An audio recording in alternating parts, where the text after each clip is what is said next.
We carefully consider the progress that South Africa has made in promoting gender equality and women's empowerment, the challenges that remain, and more importantly, the lessons that we have learned.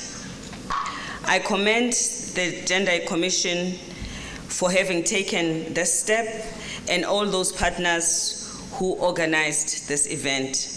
It is a significant step that can improve coordination by various stakeholders who assist with promoting gender equality.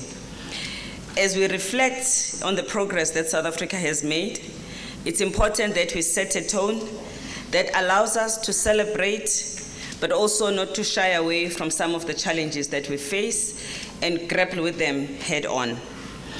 In our 20 years of democracy, this is indeed a healthy debate, and it is commendable that we sit here as government, as NGO, as all formations of the gender machinery.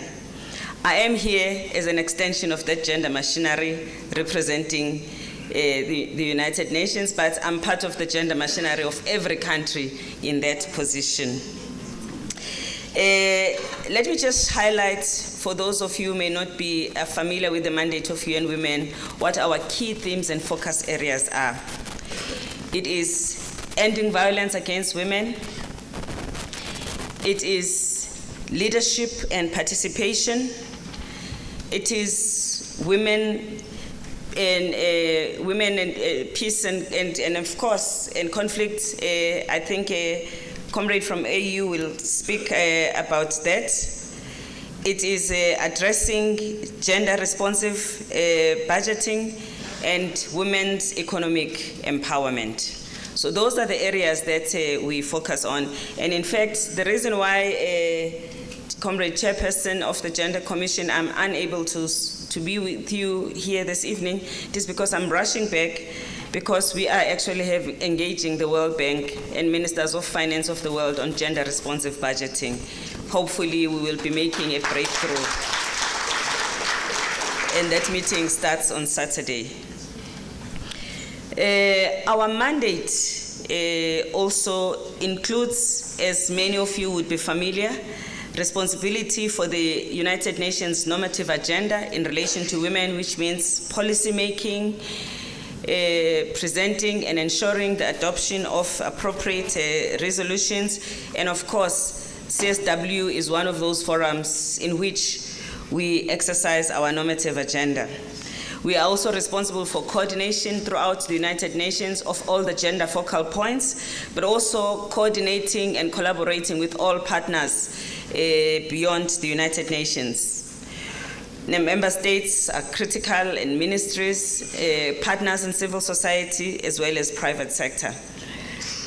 As in particular, with reference to civil society, we also have an advisory committee, which again, Mrs. Diop sits in, which ensures that our founding mothers, who are the civil society as UN Women, continue to provide us with the guidance that we need as UN Women.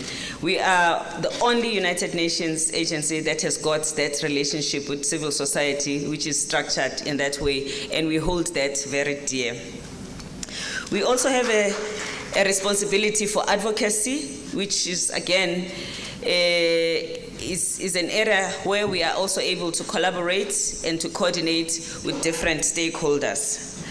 So some of you who are here today were with us in the 58th Commission on the Status of Women in New York, where we reflected on the MDGs and looked ahead on what we have to do in post-2015 development agenda that will replace the MDGs. The post-2015 development agenda is known as Sustainable Development Goals. The Gender Commission and the ministry here in South Africa was represented, and the delegation was ably led by Minister Ngcuka, accompanied by Deputy Minister Tabiete. We also had a strong civil society delegation which participated in the different side events. Allow me to express my thanks and appreciation for a very strong role and leadership that was provided by Minister Lulu Ngcuka, who led the South African delegation. I can tell you the discussions were robust. You needed someone as robust as her to be in that room. There were many differences, which also shows you that this issue of women's emancipation and empowerment has not been won in all its facets. There were robust discussions, there were differences, and in fact, there was a threat that some of the gains that we've already won as far as Beijing were going to be lost in some of the debates that were there. And that is why I was so thankful for the strength, the determination, as well as the commitment that was shown by the South African delegation, as well as many other delegations for other parts of the world. SADC in particular distinguished itself in those debates.